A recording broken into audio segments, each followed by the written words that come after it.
Eu vou pular para aqui, acho que não vai ficar legível, mas aqui estão as matrizes de pequeno porte. Então, se você chegar, por exemplo, um potencial impacto ambiental pela tipologia, tá? Então, quando a tipologia é alta e a relevância ambiental da área também é alta, então nós estamos falando desse quadro aqui, o potencial de impacto ambiental pela tipologia do empreendimento é alto. O grau de relevância ambiental da área também é muito alto, se exige sim o EIA, tá? Então é o licenciamento com EIA, tá? Se a tipologia for média, também com EIA, mas se a tipologia for baixa, ainda que a relevância ambiental seja alta, basta um licenciamento simplificado. O problema está aqui nesses conceitos de tipologia e de relevância, que aí vai ficar a critério do órgão licenciador federal, tá? E o estadual, por norma própria, poderá complementá-lo, não poderá contrariá-lo. Na inexistência, poderá fazê-lo o órgão estadual. Quando surgir uma federal, se for contrário, cai à disposição do órgão estadual. Mas essa legislação, ela se adianta e diz assim: em não havendo essa caracterização por norma, ainda assim o órgão licenciador terá que licenciar, estabelecer critérios próprios. Então, de novo, aquele grau de liberdade, muita discricionariedade na mão do administrador e a dificuldade do controle judicial sobre isso, né? Para médio porte idem, eu não vou entrar em detalhes, e eu vou concluir, para ficar no meu tempo, né, com aquela carta de Piracicaba, daquele evento que coordenamos já 15 e 16 de setembro, né, que eu falava no começo, com os 10 sims e os 10 não, né, relativos aos empreendimentos imobiliários, tá? Antes de entrar nisso, falar de uma outra questão preocupante, para evitar que eu esqueça, que é a questão do financiamento por instituições financeiras de obras ambientais, né? Nós temos a Lei 6938, que já tem um regulamento, o Banco Central criou um regulamento, eu tenho trabalhado com isso, essa questão junto com o Ministério Público Federal, né? Um grupo de trabalho da qual participa a Fiesp também, na tentativa de criar uma regulamentação adequada para que bancos, de uma maneira geral, se preocupem não apenas com a formalidade, se tem ou não licença da CETESB, se tem ou não licença do IBAMA, tá? Mas com o grau de profundidade desses estudos, né? Recentemente, eu e a doutora Sandra Kish, uma técnica lá do MPF, um advogado, o doutor Guilherme, escrevemos um artigo para ser publicado num livro coordenado pela doutora Consuelo, que foi mencionada aqui hoje, sobre essa questão da atividade das instituições financeiras, da corresponsabilidade em obras ambientais. Acho que isso é fundamental, a gente precisa começar a mudar o paradigma, né, e quem, de uma maneira, de alguma maneira, viabiliza o empreendimento, a exemplo de outras questões onde há nexo de causalidade entre a ação e o resultado, precisam se tornar corresponsáveis, até porque, constitucionalmente, o meio ambiente é direito e é dever de todos. Então, não dá para, utilizando-se de lobby, né, das instituições financeiras, isentá-las de responsabilidade, bastando uma licença ambiental de algum órgão, apesar da presunção de validade desse licenciamento. É isso que o projeto tenta reforçar, quase que revogando, ou revogando mesmo, né, embora não escreva por incompatibilidade, disposições da Lei de Política Nacional do Meio Ambiente, tá certo? Então, aos 10 nãos, né, do licenciamento, que foi decidido em plenário, quase 400 pessoas na exalta, tá? Pessoas da área técnica. Não à supremacia do interesse privado sobre o interesse da coletividade, não à alteração do artigo 225 por aquela PEC 65, né? Não ao autolicenciamento dos empreendedores por essa autodeclaração, ou por adesão, não a licença tácita por decurso de prazo, essa é uma outra questão que eu não falei, mas se presume, se estabelece prazos entre 4 e 10 meses para o órgão ambiental, é isso mesmo, vocês não ouviram errado. Se ele não autorizar, fica automaticamente deferida a licença, tá? E automaticamente prorrogada as licenças de operações, tá? Quando não houver alteração da lei ou quando não tiver havido a ampliação do empreendimento, tá? Então, automaticamente renovada as licenças de operação. Hoje, quando precisa renovar por alguma razão, o prazo você tem que pedir uma antecedência de 120 dias. Isso não mudou na nova proposta para os casos que de fato são obrigatórios. Para os outros, né, de médio e baixo porte, a renovação automática, tá? O outro não a possibilidade de apresentação de estudo prévio de impacto como substituto da licença, que é aquela questão da PEC 65, não a dispensa de estudo prévio de impacto ambiental a exclusivo critério do órgão licenciador, como está sendo previsto, né? Não a possibilidade de dispensa de audiência pública ou a realização de uma só, né? Não a revogação do crime culposo. Essa aqui é outra brincadeira, eu só posso classificar como brincadeira, né? Os órgãos ambientais têm o dever, né, pela gravidade da situação, de analisar com cuidado, com cautela, os processos, tá? Você pode ignorar um dado importante dolosamente, por má fé, deixar de fazer uma exigência importante por má fé, tá? Ou pode fazer isso por descuido, por desmanzelo, né, por negligência, por imperícia, como diz a lei, tá? Hoje, a lei dos crimes ambientais pune o agente público, o agente do órgão licenciador, que foi desleixado ao conceder uma licença que não deveria ter concedido, quer por omissão na análise dos dados, quer por omissão na exigência de dados complementares, tá? E esses técnicos usam isso como escudo em relação às exigências políticas, dizendo que, ora, senhor deputado, senhor prefeito, senhor secretário, eu não posso expedir a licença que o senhor está querendo, porque depois o Ministério Público vai me processar, tá? Esse é um lado. O outro que eles reclamaram, o Ministério Público nos ameaça, também tem isso, certo? Tá? Eu fico entre a cruz e a espada, tá? A questão, repito, é uma regulamentação completa e não uma regulamentação pela metade.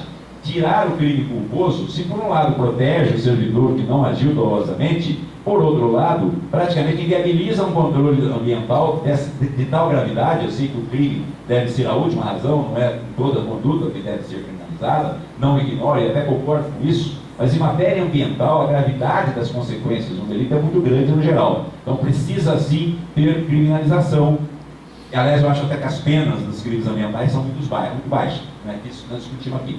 Tá? Não estou falando da parte do licenciamento, não estou falando do servidor, estou falando dos crimes de uma maneira geral. De qualquer forma, né, tirar esse crime culposo vai ser abrir a porta para pressões políticas. Esse é o grande problema, tá?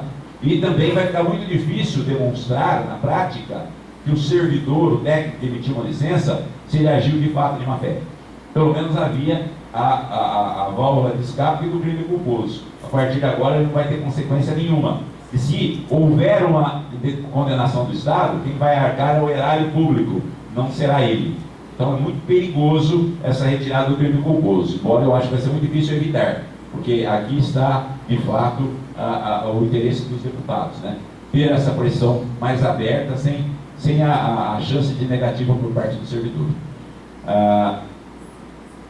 Aquela questão, não a autorização de licenciamento sem uso e ocupação do solo, o município tem que dar essa certidão de diretrizes de uso, estou acabando, e agora sim a retirada do regime de urgência. Esse projeto, pasme, virou urgente por conta da crise, assim como era urgente o programa Minha Casa Minha Vida, que autorizou a regularização fundiária, e lá no artigo 70 diz o seguinte: empreendimentos antes de 79 passa a regra, se o município disser que está integrado à área urbana, autoriza. Se não interessa se a rua é estreita, se não entra ambulância, se não entra a polícia, se não tem esgoto, não tem água. É antes de 79, passamos a régua. É mais ou menos isso que está se querendo. Vamos tratar isso urgentemente, né?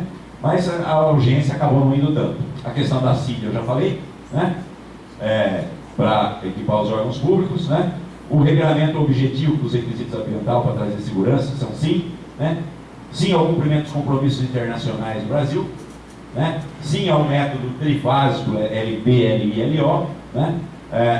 Intervenção dos órgãos técnicos e demais entes, como a ICMBio, como o Comitê de Bacia, como os conselhos estaduais e municipais de meio ambiente, onde houver conselho municipal, obviamente, né? A publicidade dos documentos produzidos, isso até que melhorou no projeto. Acho que agora você tem todos os documentos na internet, a obrigatoriedade de disponibilização, né? Sim, a educação ambiental como uma condicionante para a emissão de licença, tá? E sim a articulação entre todos os órgãos do CISNAMA, do Sistema Nacional de Meio Ambiente, sendo ouvidos.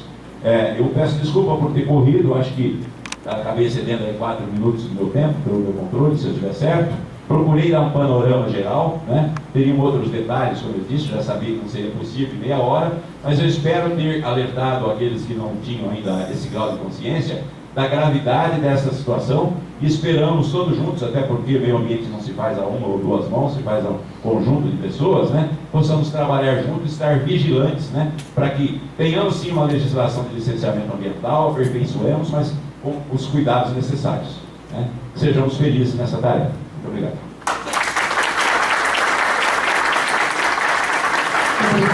Obrigada. Bom, como vocês puderam perceber, existe uma mesa com pensamentos heterogêneos em relação a várias questões sobre o licenciamento ambiental. E isso tem afigurado em todas as instâncias de discussão de todos os projetos de lei de licenciamento ambiental. Eu vou pedir aqui desculpas para a coordenação do evento, mesmo sendo mediadora, eu gostaria de pontuar duas questões que particularmente entendo importantíssimas para os municípios que praticam licenciamento ambiental. Uma questão levantada pelo Dr. Eduardo Bin sobre a federalização do licenciamento ambiental. Neste ponto eu entendo que ele está corretíssimo. A iniciativa legislativa em trâmite, especialmente a 3729, obriga que os estados, e no caso principalmente os municípios, se curvem a uma dinâmica de licenciamento ambiental no qual os municípios não necessitam praticar. Os municípios, como ente federativo autônomos, e a Constituição é muito clara em relação a isso, têm que ter a liberdade de escolher o seu procedimento de licenciamento ambiental e como vai fazê-lo. Até porque temos mais de 5.000 municípios e cada um tem uma dinâmica diferente. Diferentemente da União, que tem apenas um órgão ambiental licenciador, e diferentemente do Estado, que tem bem menos órgãos ambientais licenciadores. Então, são municípios com realidades sociais, econômicas e ambientais completamente diferentes, e essa lei não pode ser uma armadura para a atuação dos municípios. E outro ponto também de destaque, e aqui muito bem colocado pelo Dr. Ivan, é a necessária oitiva dos municípios nos processos de licenciamento ambiental.